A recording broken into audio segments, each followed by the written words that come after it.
नमस्कार विद्यार्थियों। आज हम संचार माध्यमों के बारे में अध्ययन कर रहे थे। उससे आगे की प्रक्रिया में हम आज संचार के कार्य क्या होते हैं और उसका महत्व हमारे जीवन में किस प्रकार है उसके बारे में हम अध्ययन करेंगे। कल हमने संचार की परिभाषाएं, संचार के अर्थ के बारे में हमने अध्ययन किया था। संचार जीवन को परिपूर्ण बनाता है और जीवन का महत्वपूर्ण अंग है। जब हम अकेले सोचते हैं या जब हम अपने विचार दूसरों के सामने रखते हैं या परस्पर विचारों का आदान प्रदान करते हैं तो निश्चित ही संचार होता है। यही नहीं, सोते समय सपने देखना भी संचार ही है। इस प्रकार संचार का मौलिक महत्व है। किसी भी सामाजिक व्यवस्था में संचार के मुख्य कार्यों को निम्न प्रकार पहचाना जा सकता है। यानी एक व्यक्ति अपने जीवन में अपने विचारों का आदान प्रदान करता है, वह संचार है। सामाजिक व्यवस्था में समाज में रहने वाले व्यक्ति या समाज परस्पर अपने विचारों का आदान प्रदान करते हैं, वह संचार है। तो कुल मिलाकर के कुछ मुख्य बिंदुओं के माध्यम से हम इसके कार्यों के बारे में पढ़ेंगे। पहला है सूचना या जानकारी। समाचारों का प्रसारण और प्रकाशन किसी भी परिस्थिति में अन्य पक्षों तक सूचना अथवा जानकारी का काम करते हैं। इसी प्रकार चित्रों, तथ्यों, संदेशों, विचारों और समीक्षा आदि की और व्यक्तिगत, पर्यावरण, देश विदेश की परिस्थितियों की सही समझ व प्रतिक्रिया तथा उपयुक्त निर्णय लेने के लिए भी आवश्यक सिद्ध होते हैं। जैसे संचार का साधन है एक समाचार पत्र, और हमें हमारे व्यक्तिगत जीवन की, देश विदेश की, पर्यावरण की, भौगोलिक वातावरण की, आसपास की सारी सूचनाएं देने का काम समाचार पत्र करता है। तो वो एक संचार का माध्यम है, जनसंचार का माध्यम है। तो हमें पहला संचार का कार्य क्या है? सूचना देना या किसी बात की जानकारी देना। अगला है सामाजिकरण। सामान्य ज्ञान का भंडार उपलब्ध कराना संचार का ही कार्य है। इस कार्य से लोगों को अपने समाज के प्रभावशाली सदस्य के रूप में जीने में सहयोग मिले तथा सामाजिक संबद्धता विकसित हो और इस तरह सार्वजनिक जीवन में सक्रियता से सम्मिलित होने का अवसर उपलब्ध कराए। यानी संचार का दूसरा कार्य है सामाजिकरण करना। व्यक्ति को सार्वजनिक जीवन में सक्रिय रूप से भागीदारी निभाने के लिए प्रेरित करना, उसे सम्मिलित करना, वो समाज का एक हिस्सा बन सके, समाज में अपने विचारों का आदान प्रदान कर सके। अगला कार्य है प्रेरणा। प्रत्येक समाज के तात्कालिक एवं परम लक्ष्यों की प्राप्ति एवं निजी पसंद तथा आकांक्षाओं को संचार प्रेरणा प्रदान करता है, क्योंकि एक के कार्य से दूसरे को कार्य करने की प्रेरणा उत्पन्न होती है। इसी प्रकार समस्त लक्ष्यों की खोज में व्यक्तिगत और सामूहिक कार्यों को विकसित करने की प्रेरणा संचार द्वारा ही प्राप्त होती है। अतीत से प्रेरणा लेकर आधुनिक समय की समस्याओं का निराकरण किया जा सकता है। यानी समाचार है या संचार है, वो क्या करता है? व्यक्ति को प्रेरित करता है अपने लक्ष्यों की प्राप्ति के लिए, या व्यक्तिगत और सामूहिक कार्यों करने की जो समझ है विकसित करने के लिए वो व्यक्ति को प्रेरित करता है। तो तीसरा कार्य है संचार का प्रेरणा प्रदान करना। अगला कार्य है वाद विवाद और परिचर्चा। संचार का कार्य विचारों का पारस्परिक आदान प्रदान है। तो ऐसे विचार विनिमय में कभी कभी वाद विवाद का अवसर उत्पन्न हो जाता है और कार्य के पक्ष और विपक्ष पर अच्छी प्रकार से विवेचन के लिए दोनों पक्ष तैयार होते हैं, क्योंकि तथ्यों को सामने आने से अच्छी सहमति बनती है।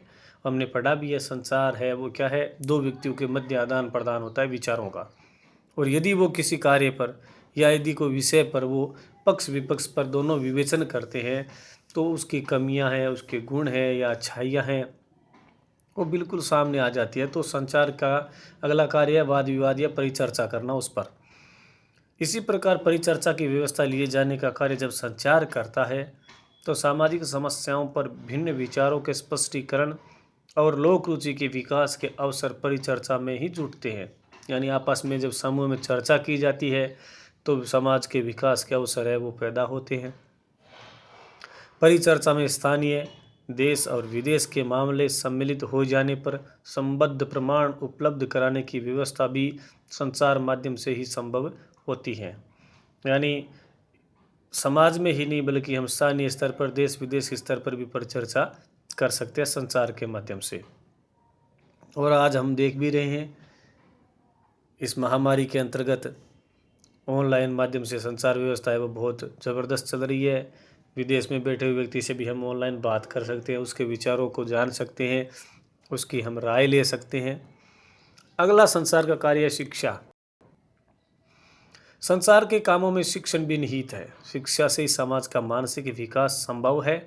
शिक्षा का प्रसारण जितना अधिक किया जाएगा उतना ही अधिक बौद्धिक विकास होगा तथा संसार की व्यापक भूमिका के रहते हुए चरित्र निर्माण, कलामय जीवन व्यवस्था तथा जीवन के प्रत्येक क्षेत्र में योग्यता का विकास होता है और सांस्कृतिक विकास के अवसर मिलते हैं। अगला कार्य संचार का कि शिक्षा प्रदान करना, और शिक्षा हर चीज़ की बुनियाद है, व्यक्ति के जीवन की, विकास की, समाज की। तो संचार के माध्यम से शिक्षा का भी विकास है वो होता है। अगला है कार्य मनोरंजन। संचार का महत्व मनोरंजन के क्षेत्र में भी अपना स्थान रखता है। मनोरंजन के विविध साधनों, नाटक, नृत्य, साहित्य, संगीत, कॉमेडी, खेलकूद आदि का विविध संकेतों, चिन्हों, ध्वनियों तथा चित्रों द्वारा विकास करने की दशा में संचार का योगदान बहुत महत्व रखता है।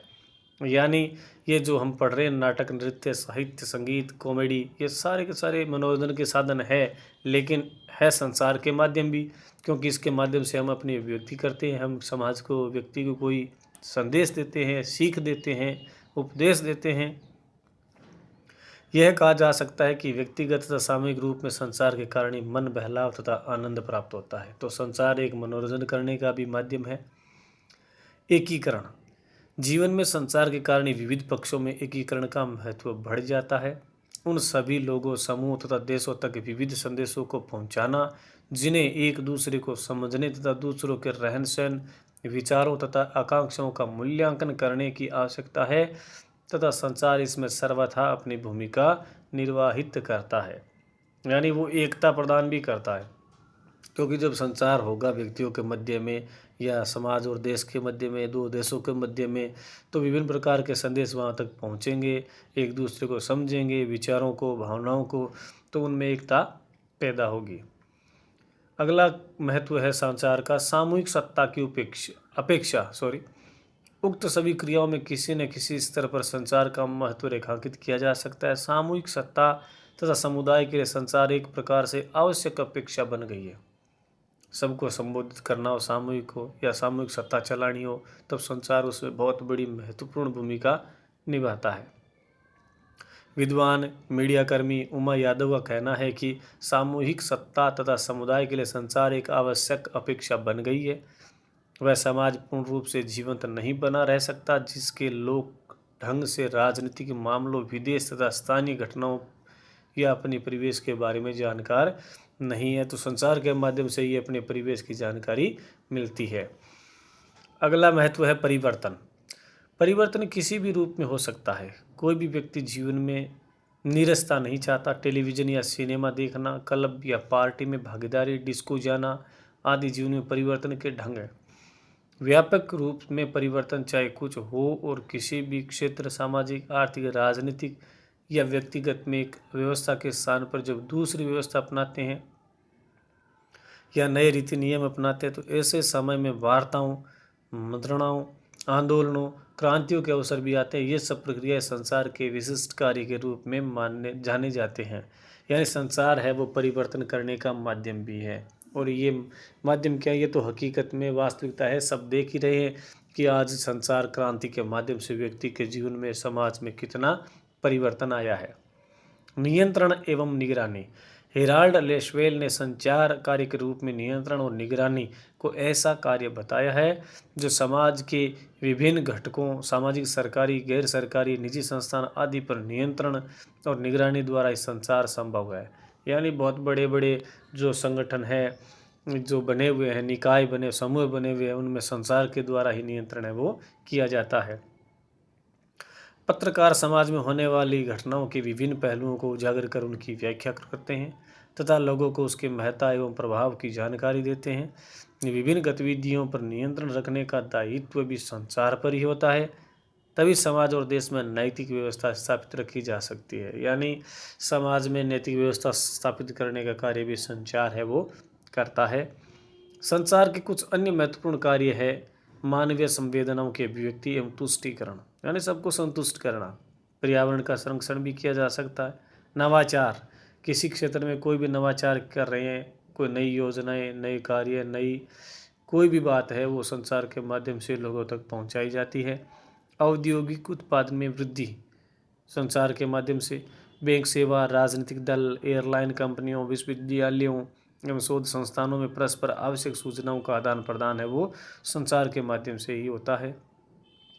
अभिव्यक्ति एवं व्यवहार में परिवर्तन है वो भी संचार के माध्यम से किया जा सकता है। तो इस प्रकार प्रश्न आता है कि संचार के कार्यों का उल्लेख करो, या संचार का महत्व क्या है, या हमें हमारे दैनिक जीवन में, समाज में संचार की क्यों आवश्यकता पड़ती है। तो ऐसे प्रश्नों का उत्तर ये जो हमने बिंदु पढ़े हैं ये है कि संचार के ये कार्य हैं, या संचार के ये महत्व होते हैं। तो आज के लिए बस इतना ही। धन्यवाद।